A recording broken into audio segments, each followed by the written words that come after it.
कि आप अगर स्टेनो बनना चाहते हैं, स्टेनोग्राफर बनना चाहते हैं, आप अपने स्टेट में सेंट्रल गवर्नमेंट की नौकरी पाना चाहते हैं, आप अपने स्टेट गवर्नमेंट की नौकरी पाना चाहते हैं, आप सरकारी विभाग में जॉब चाहते हैं, तो आप आराम से एक स्टेनो की पोस्ट कैसे प्राप्त कर सकते हैं, स्टेनोग्राफर कैसे बना जाता है, स्टेनोग्राफर के लिए क्या क्वालिफिकेशंस चाहिए, स्टेनोग्राफर की रिक्वायरमेंट कहाँ कहाँ पर निकलती हैं, स्टेनोग्राफर की कितनी सैलरी होती है, स्टेनोग्राफर की सेंट्रल गवर्नमेंट में कितनी रिक्वायरमेंट है और स्टेनोग्राफर की आपके स्टेट में कितनी रिक्वायरमेंट है, क्या आपको स्टेनोग्राफी का कोर्स आप अपने घर पर कर सकते हैं, क्या आपको स्टेनोग्राफी का कोर्स आप करना चाहते हैं, क्या किसी रेपुटेड इंस्टीट्यूट में आपको करने की ज़रूरत है। तो दोस्तों आज आपके सारे डाउट क्लियर कर दूंगा मैं। इसके बाद में आप आराम से स्टेनोग्राफर बन सकते हैं और अच्छी खासी सैलरी प्राप्त कर सकते हैं। देखिए दोस्तों, पहले तो मैं आपको बता देता हूं कि इसकी रिक्वायरमेंट कहाँ कहाँ पर होती है। देखिए जितने भी सेंट्रल गवर्नमेंट के जो डिपार्टमेंट हैं, जितने भी सेंट्रल गवर्नमेंट के डिपार्टमेंट हैं, वहां पर प्रत्येक डिपार्टमेंट में स्टेनोग्राफर होता है। और देखिए स्टेनो की पोस्ट कोई छोटी मोटी पोस्ट नहीं होती। स्टेनोग्राफर की एक ऐसी पोस्ट होती है जो डिपार्टमेंट का जो मेन ऑफिसर होता है, जैसे किसी आप अपने कलेक्टर ऑफिस में लगा लीजिए, तो वहां पर जो डीसी होगा, जो कलेक्टर होगा, उसका जो काम सबसे पहले जो काम देखता है वो स्टेनोग्राफर देखता है।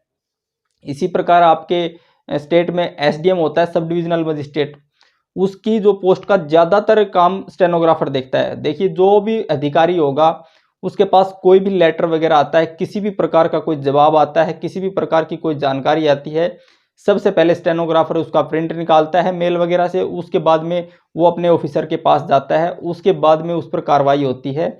और जो कुछ भी काम डिपार्टमेंट का करना होता है, अधिकारी तो सिर्फ उसको ऑर्डर देते हैं, बाकी जितना भी काम होता है वो स्टेनोग्राफर करता है।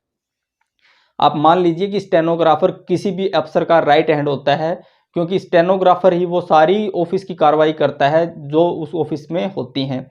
जैसे जज, आप देखिए जज के पास में एक स्टेनोग्राफर बैठा हुआ होता है, वो क्या करता है कि जज साहब बोलते हैं और वो स्टेनो लिखता है।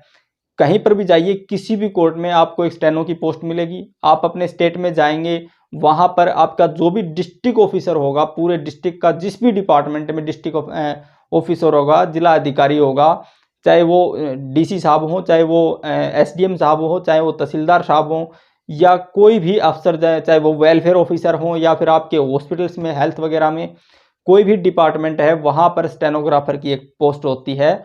और वहां पर जो भी उस डिपार्टमेंट का कोई मेन काम होता है वो स्टेनोग्राफर करता है। इस चीज़ का आपको डाउट नहीं होगा कि दोस्तों इसके बाद में कि आपको कहाँ कहाँ पर जॉब मिलती है।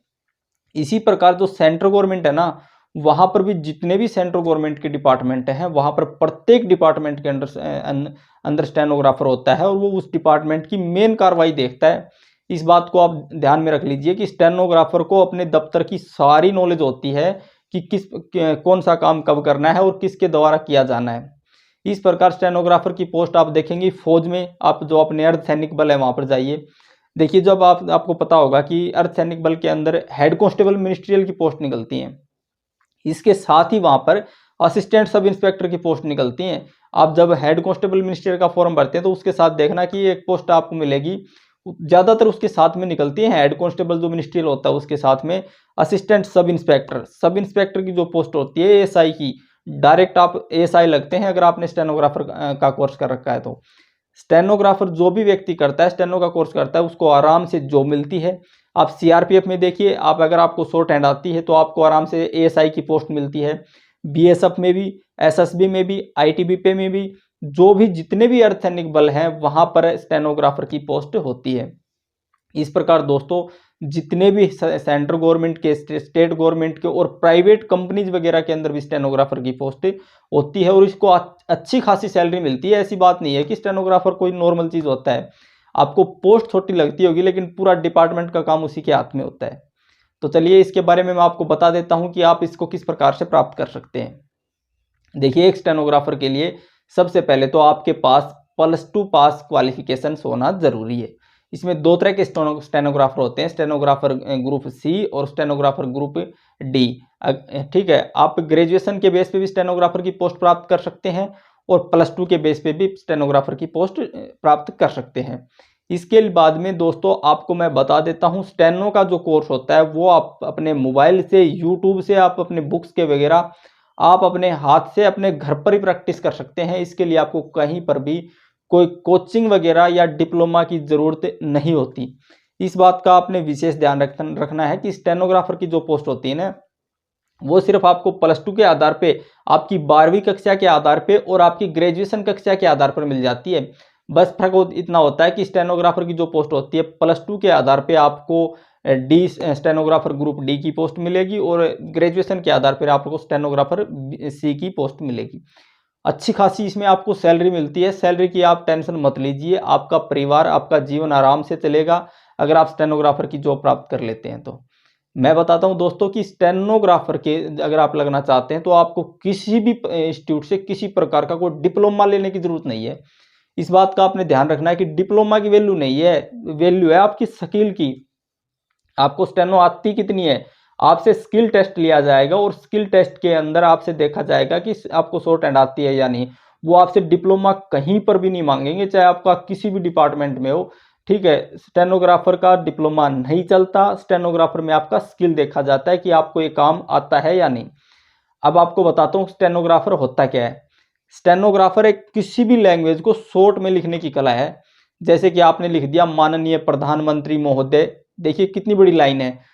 जिसको स्टेनो आती है वो इसको एक चिन्ह के द्वारा ही ऐसे मात्र एक ऐसे चिन्ह बनाएगा और उसमें समझ जाएगा कि ये इतनी बड़ी लाइन का ये अर्थ है।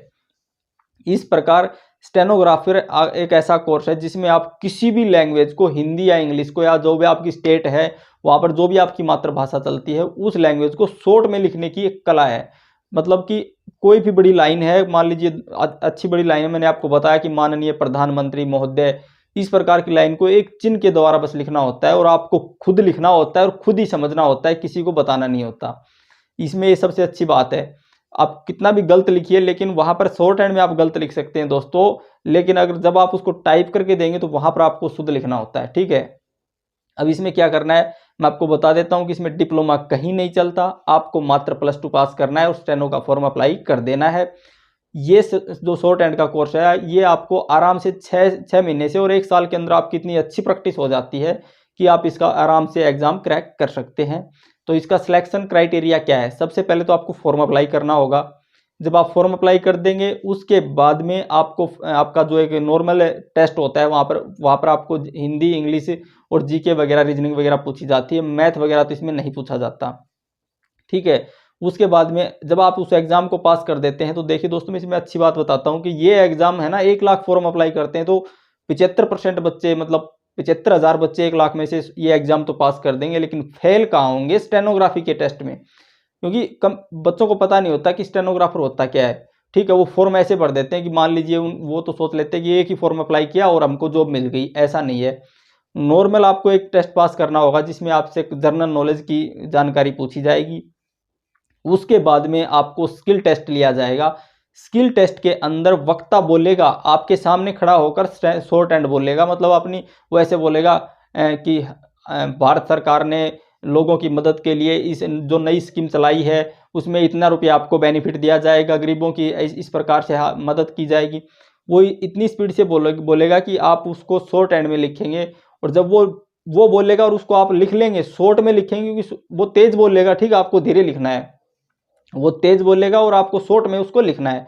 उसके बाद में जो आपने लिख लिया उसको ही आपने टाइपिंग करके देना है।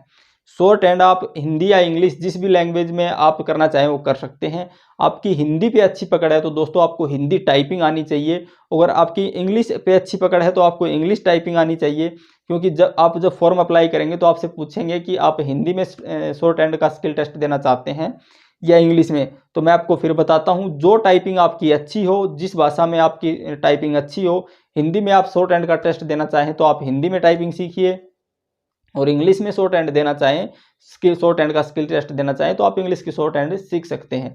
इसके बाद में आपको क्या करना होता है, वो टाइपिंग करके जैसे ही वक्ता बोलता है स्किल टेस्ट में, आपको क्या करना है, पेंसिल से लिखना है और उसके बाद में उसको टाइपिंग करके उसको पकड़ा देना है। जब वो आपकी टाइपिंग देखते हैं कि आपने उसने जो बोला था वो आपने टाइपिंग किया, सही किया या नहीं। अगर आपने सही किया तो आपको शॉर्ट हैंड की स्टेनोग्राफर की पोस्ट आराम से मिल जाएगी। तो इस प्रकार दोस्तों आप स्टेनोग्राफर बन सकते हैं। अच्छी खासी आपको सैलरी मिलती है। अगर आप फौज के अंदर जाते हैं, अर्धसैनिक बल के अंदर जाते हैं, तो वहाँ पर आपको असिस्टेंट सब इंस्पेक्टर के नाम से पुकारा जाता है। अगर आप किसी जज के पास या फिर किसी जो आपका ऑफिस है, जो आपके सेंट्रल गवर्नमेंट का, स्टेट गवर्नमेंट का ऑफिस है, वहाँ पर काम करते हैं, तो आपको स्टेनोग्राफर के नाम से जाना जाता है। और या फिर आप किसी मंत्री के पास होते हैं, जैसे कि प्रधानमंत्री या कोई भी सेंटर स्टेट का जो आपका मिनिस्टर होता है, उसके पास अगर आपकी जॉब आती है, तो वहाँ पर आपको पर्सनल असिस्टेंट के नाम से जाना जाएगा। तो दोस्तों, अगर आपको वीडियो अच्छी लगी और आपका कोई डाउट है तो आप कमेंट करके पूछ सकते हैं। और आपको वीडियो अच्छी लगी तो अपने दोस्तों में शेयर कीजिए और चैनल को सब्सक्राइब कीजिए। जो भी कोई आपको किसी प्रकार की आपको कोई दिक्कत आती है तो आप प्लीज़ कमेंट कीजिए, मैं आपके कमेंट का रिप्लाई करने की कोशिश करूँगा। थैंक